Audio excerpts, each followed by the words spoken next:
Hi, I'm Ryan Kinder. I'm Mason Elliott. I'm John Bickerstaff. And today we'll be talking to you about our project, Controlling UAV Height Through PID Control. So unmanned aerial vehicles, UAVs, or drones are a rapidly emerging and evolving technology that have seen a wide variety of uses in many industries.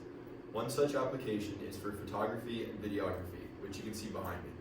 A crucial technological component in any successful drone operation for cinematography, or really any industry where drones are used, is being able to properly control the height. While many professional cinematography drones are able to solve this problem, they cost thousands of dollars. Meanwhile, homemade drones can be constructed very cheaply, but often lack the technology. So our team has investigated how to control this height through the use of a feedback control system and a PID controller. This form of control engineering will allow us to fine-tune the drone flight for smoothness, speed, and stability. Our goal is to create a system that allows for better monitoring and application of the UAV in this industry. To do so, we will attempt to tune the feedback control system to create a smoother rise time, hopefully less than 5 seconds, to reach a 10-meter height from rest.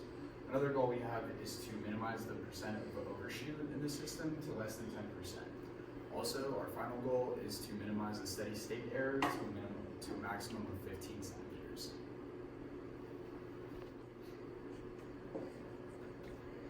The input variable to be altered by our control system will be the combined upward force from the quadcopter's motors. The output variable we measure will be the UAV's height. The difference between the upward force and downward force of gravity, as seen here on our mechanical model of the system, can be used as an input to the plant and related to the output of height using GS as the transfer function seen here on our block diagram. So that transfer function, G of S, can be input into a Simulink model as the plant shown here. In addition, with two more inputs as our force of gravity shown here and a step response input here, which models our force of the rotors or our upward force. Using these two inputs and our transfer function as a plant in a Simulink model, we're able to output the following open loop step response as shown on the left. Taking a look at the step response for the open loop system, it can be seen that it increases to infinity. Also, taking a look at the root locus for the open loop system, you can be seen that one of the poles lands on 0, which indicates that the system is BEVO unstable. Because of this, we will need to implement control system engineering to add a feedback loop into the system. And then from that, we can determine if the rise time is suitable for our system. It is possible that the UAV will be affected by outside disturbances such as wind, but for our project, we are assuming that filming conditions are perfect and they will have minimal impact on the system. The reference input for the open loop system will be the upward force of the rotors from the UAV.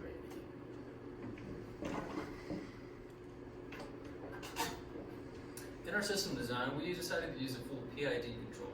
By using the proportional response, we'd be able to have maximum control over our overshoot. Using the integral response, we'd be able to minimize our steady state error. And then finally, with the derivative response, we would be able to minimize and neglect any oscillation that we see. All right, so I'll explain to you why we chose, there are 3 design criteria. First off, percent overshoot was chosen as a design element due to the desired cinematic application. We want the drone to be fast and quickly reach the desired height, but without taking percent overshoot into account, the drone would become very unstable as it reached this height and create oscillations. As you can see, our initial goal was less than 10% overshoot, and our final overshoot was calculated to be a pretty insignificant value, basically negligible to 0. Secondly, we chose rise time. We chose to optimize our PID to minimize the rise time, as it is important that, again, our drone be able to quickly reach the desired height and begin filming as soon as possible and maximize filming time with the limited battery life that drones have.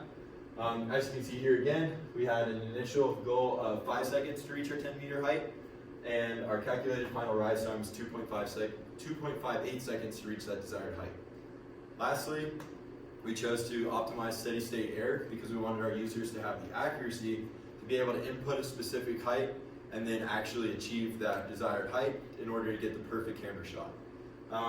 As shown, this is a graph of our closed loop step response.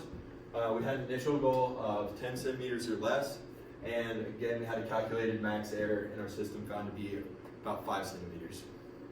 So all of our design criteria were met and fulfilled.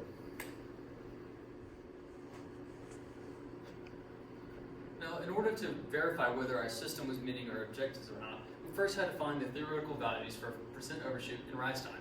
To do that, we used the given equations here and our final transfer function here. To properly assess this, we had to get the coefficient in front of our s squared to be equal to 1, so we divided out that 1.375 throughout our denominator. Using this, we were able to find our omega n value to be equal to 0.58 and our zeta value to be 0.98.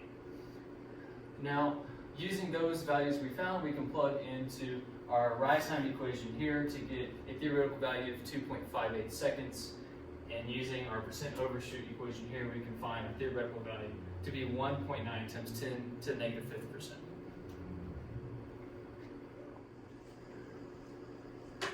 Now looking at our experimental closed loop system, we can see that it's evo stable based on our root locus plot here. We see that our poles are in the left-hand plane. None of them are on 0 or in the right-hand plane. After iterations, we found that our P was equal to 23, I is 2.5, and D is 10. Doing this, we're able to get the shown step response here, which resulted in a rise time of 2.69 seconds and an overall height of 10.05 meters. This equates to about 5 centimeters over our desired set point, which equates to a 0.5% overshoot and a maximum steady state error of 0.05.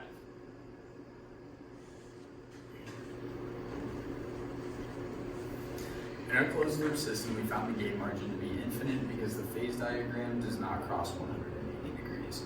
Due to this, the gain margin should be able to be any real positive number, and it should not impact the stability of the system. In this closed loop step response, we added a gain of 20, as you can see with this red line. It shows that the system will remain stable with a larger gain, and everything should be okay. Looking at the magnitude plot, it crosses 0 at 2.57 radians per second, which using this value and taking it into the phase diagram equates to 144 degrees. The difference between this and 180 degrees is the phase margin, which we found to be 36 degrees.